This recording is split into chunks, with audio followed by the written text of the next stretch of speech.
Kitty Werthmann. Thank you very much. Thank you. Thank you for inviting me to your great state of New Jersey. I was born in Austria, and I lived there 7 years under Hitler's brutal regime. And after World War II, 3 years under Soviet communist occupation. In 1938, the media reported that Hitler rolled into Austria with tanks and guns and took us over. Not true at all. The Austrian people elected Hitler by 98% of the vote by means of the ballot box. Now, you might ask, how could a Christian nation, almost 100% Catholic, to elect a monster like Hitler? The truth is, at the beginning, Hitler didn't look like or talk like a monster at all. He talked like an American politician.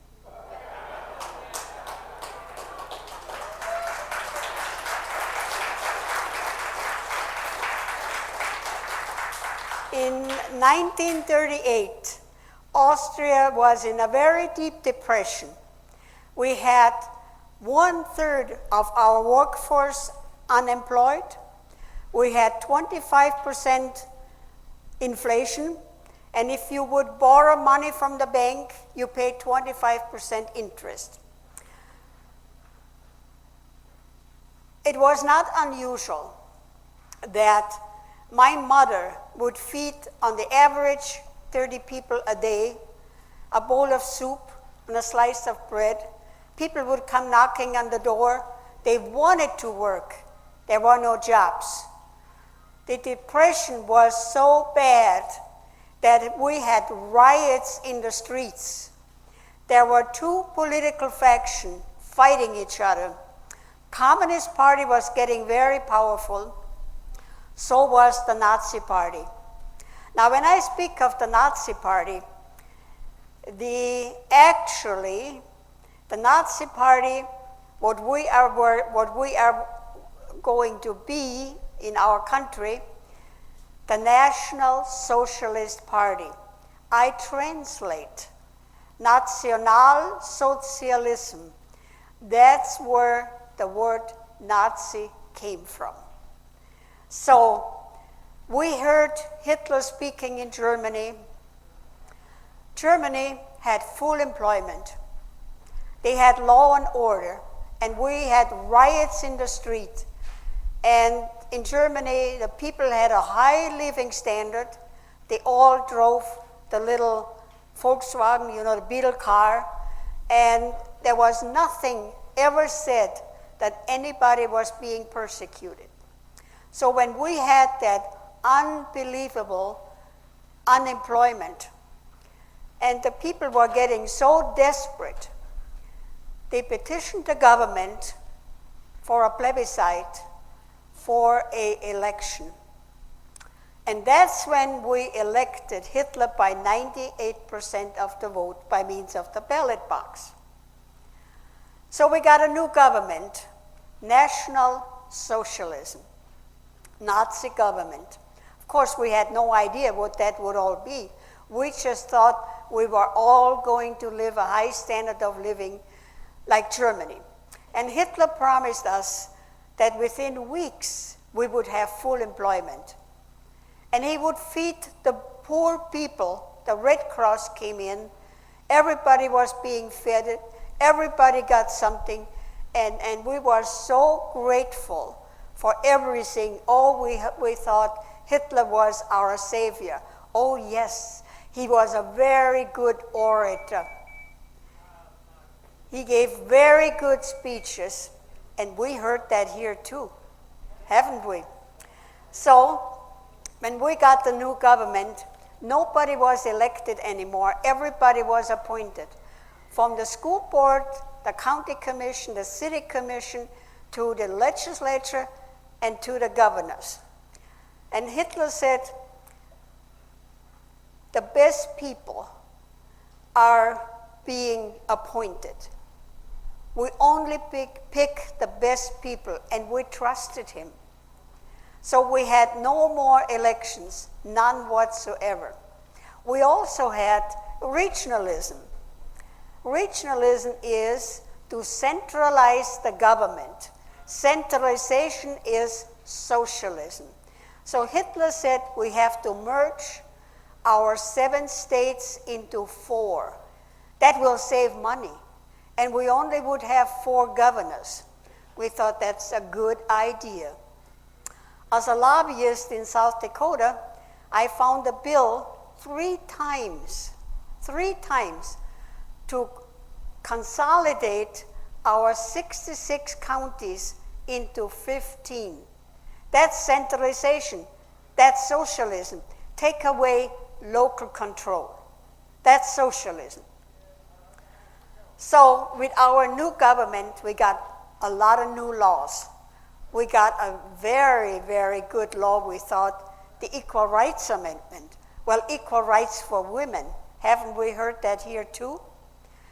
So the Equal Rights Amendment had 2 components, economically and socially.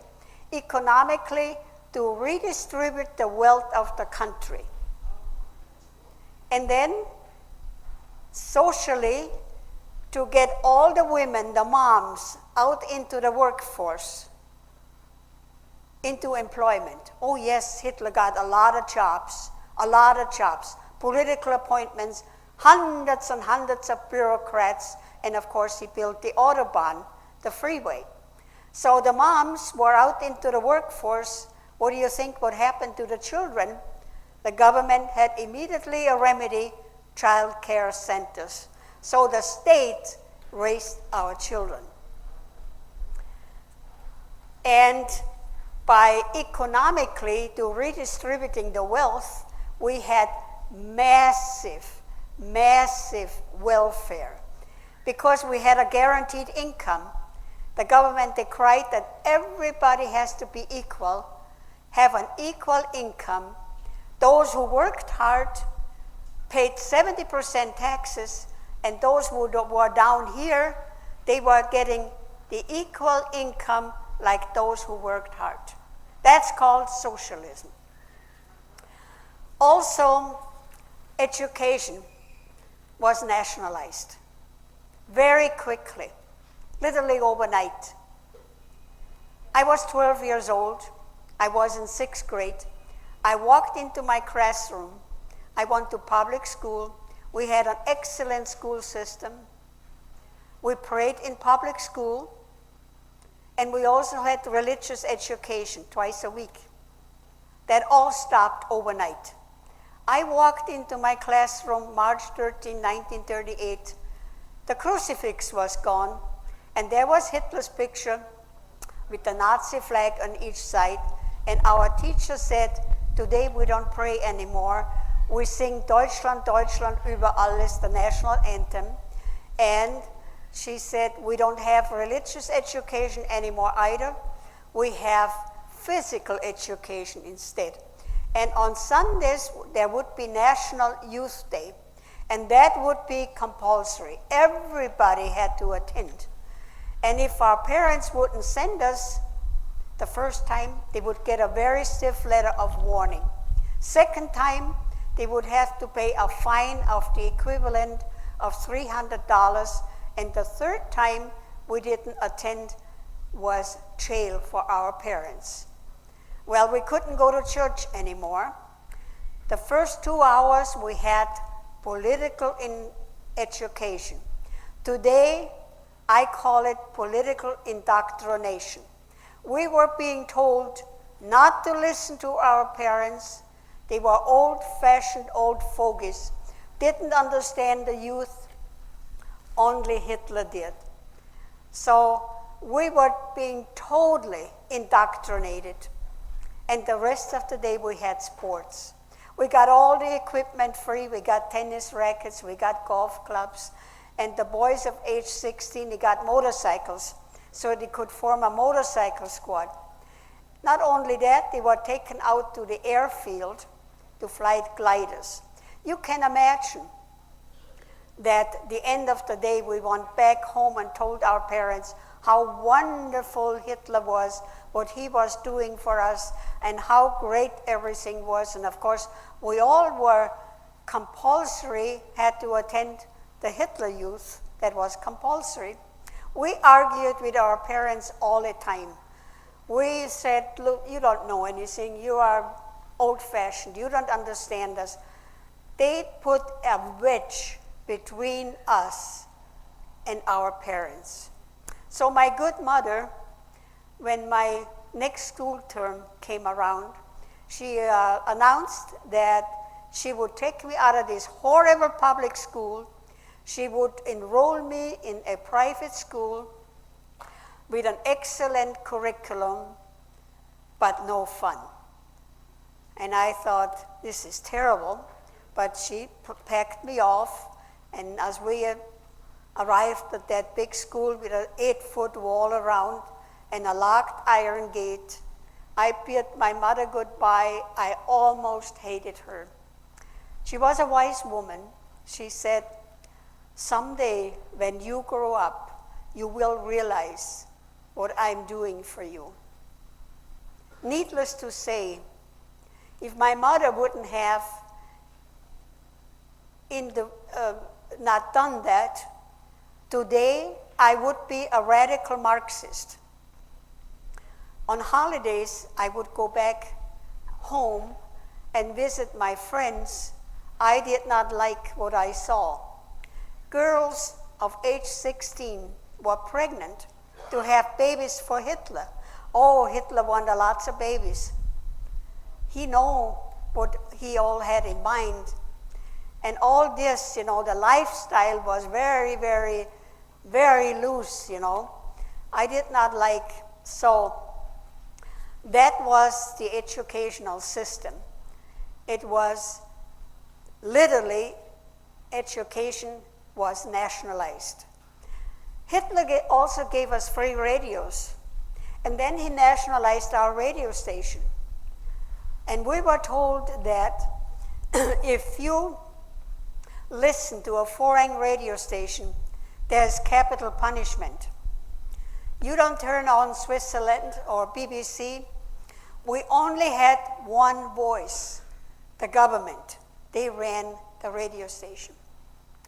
The newspaper were being censored before it hit the street. Hitler also looted the Jewish banks, and then he nationalized our banks. Then he nationalized our only car industry. Austria produced a little car, a little bit bigger than a Fiat. Hitler said, we don't need a Fiat. We have the Volkswagen. So everything was being nationalized.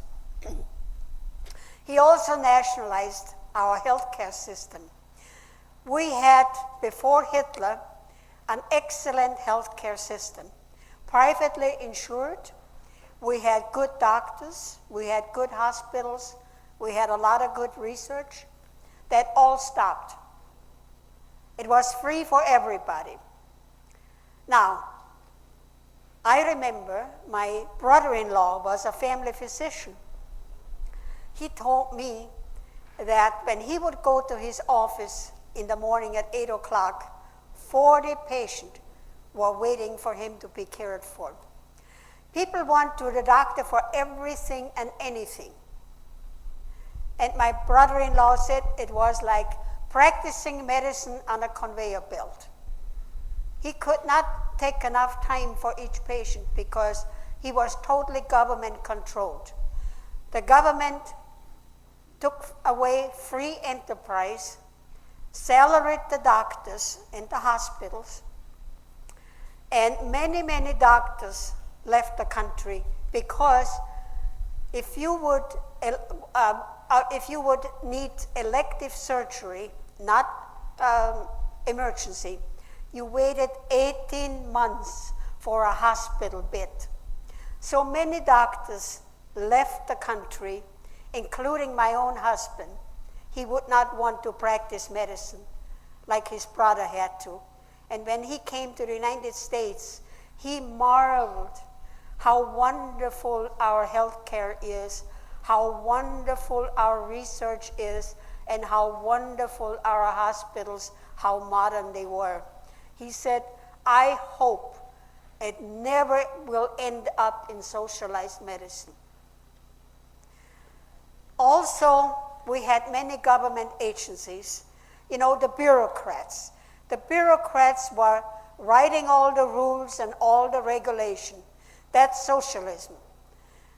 The unelected bureaucrats, and a lot of it applied to the farmers.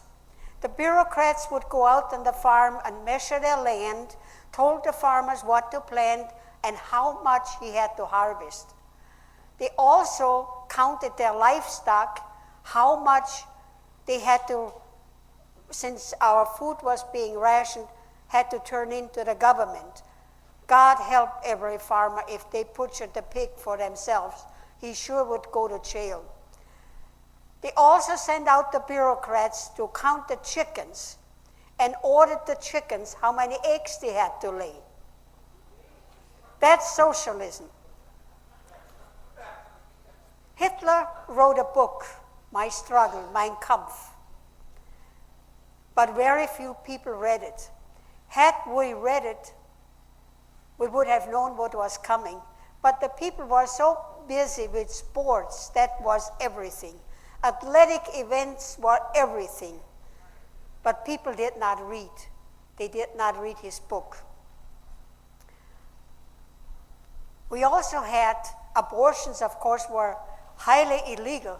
Hitler wanted a lot of babies. But if both parents were not 100% Aryan, the master race, the mother, if she was pregnant, she was selected to have an abortion. Can you imagine to force you to have an abortion? That was absolutely horrible.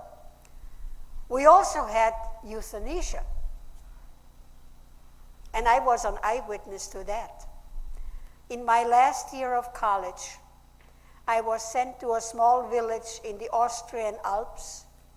That village was very isolated by mountains, and in the winter time, the mountain passes were closed because of snow. And in that village, the people would intermarry. And we know by genetics that a lot of offsprings were mentally handicapped. And in that village, there were 15 of them. One I know very well, Vincent, our janitor. He could not speak very well. He could not read and write. But all these people, they did good manual work. So one day, the health department came to the families and asked them if they would want to send their son or daughter to an institution to learn how to read and write and maybe learn a trade like basket weaving. Gladly the parents signed the papers. Off they went.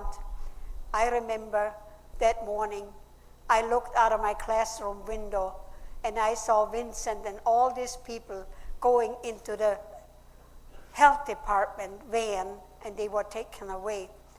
And I thought they were going for an outing, but I asked my principal, and he said, no, they're going into an institution to learn how to read and write. And I said, oh, that's wonderful. 6 months passed. The letters came back to the parents that they died a natural but merciful death. They all were in excellent health when they left. Why should they die within 6 months? It dawned on us, and the news traveled very fast in the village that they were being euthanized. We also had a federal police force, commonly known as the Gestapo, and they were everywhere, everywhere, in civilian clothes. You didn't know who they were. But it went like this, since our food was all rationed, and somebody in your family passed away like grandma, So you quickly took that coveted pound of sugar and went to the grocery store and got that pound of sugar. And then the next day the Gestapo would knock on your door and they said, we know you bought that pound of sugar instead of turning in the coupon by law, but you have to inform on your neighbor, your boss, your friends, everybody you know. And you come to our office once a week. But if you don't do that, then we will arrest you. That way they had a network of informers. We didn't trust the mailman. We couldn't trust anybody who came to our house. And when we talked something political in our family, we only whispered. So that was the informants, the Gestapo, and they were everybody. And we were deadly scared of the Gestapo because people disappeared all the time. We also had gun registration. Oh, the Austrian people they all had guns. But the government said the guns are very dangerous. Children are playing with guns, hunting accidents happen, and we really have to have total control, safety. And we had criminals again. And the only way that we can trace the criminal was by the serial number of the gun. So we dutifully went to the police station and we registered our guns. Not long after, they said, no, it didn't help. The only way that we don't have accidents and crimes, you bring the guns to the police station and then we don't have any crimes anymore and any accidents. And if you don't do that, capital punishment.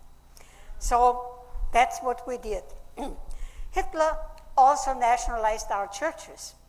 He said those beautiful cathedrals need a lot of upkeep and restoration, and there's not enough money coming in by private donation on Sunday. So we have to have a church tax. So when they pay their income tax, you pay 2% church tax. That way, Hitler could control the churches. No pastor could speak out anymore. So dictatorship didn't happen overnight. It took 5 years, gradually, little by little, to escalate up to a dictatorship. And of course with the Gestapo, and I also should relate to you, it was probably last year in February in 2009, I drove to the Capitol one morning as a lobbyist, turned on the radio, and I heard President Obama say, anybody who is criticizing him reported to the White House, the snitch program. So be careful what you say.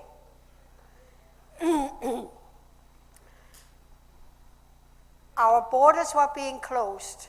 Nobody could get in and nobody could get out. We were sitting ducks. That's what happened to us. Also, I had the opportunity in November 1985 to go to Switzerland to the summit conference between President Reagan and Premier Gorbachev. I was to accommodate the American women who went over there to support President Reagan.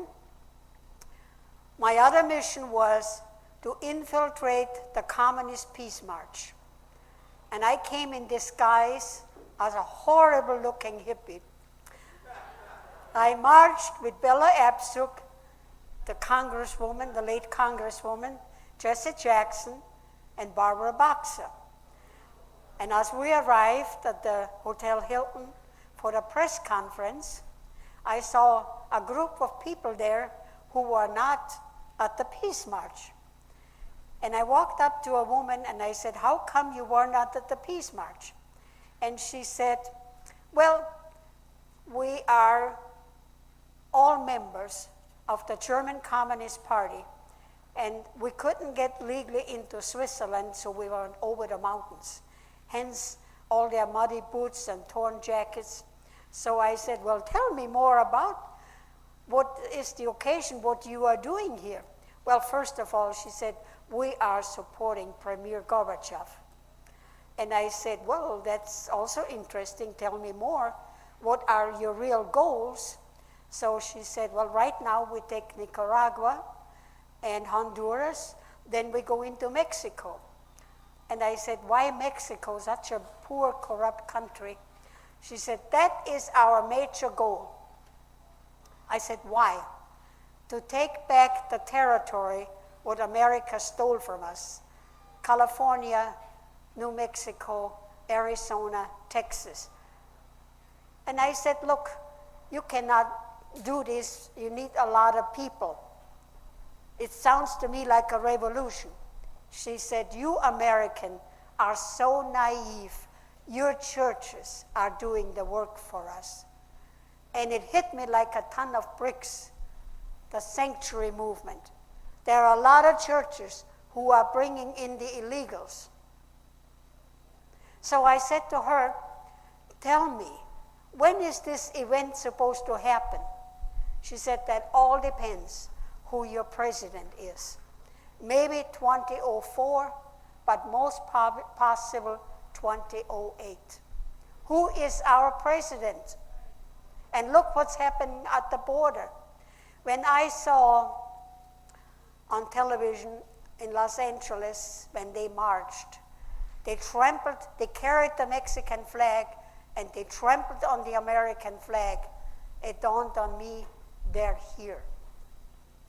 When the people fear the government, that's tyranny. But when the government fears the people, that's you, the Tea Party, that's liberty.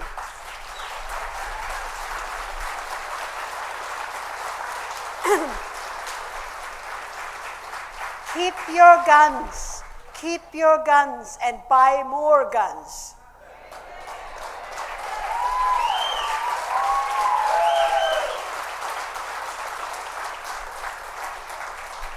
America is still a Christian nation, no matter what Obama says. I am an optimist. God is still on the throne. Thank you.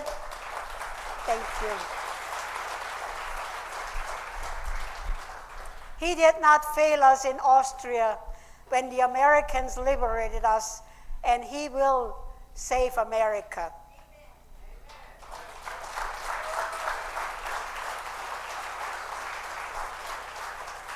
We have to take our country back as we know it.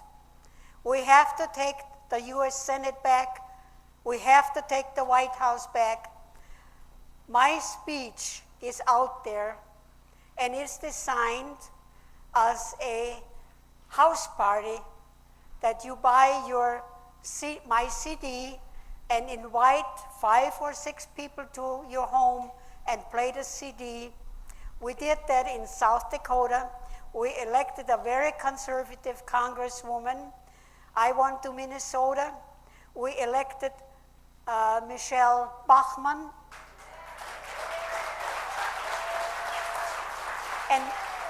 And we defeated a very liberal Democrat in Minnesota who was in for 18 years. And I am speaking all over the United States, everywhere, this year, last year, and next year. We have to take America back as we know it. Those of us who sailed past the Statue of Liberty, we came to a country of unbelievable freedom and opportunity. America is the greatest country in the world if we can keep it. God bless America, and God bless you.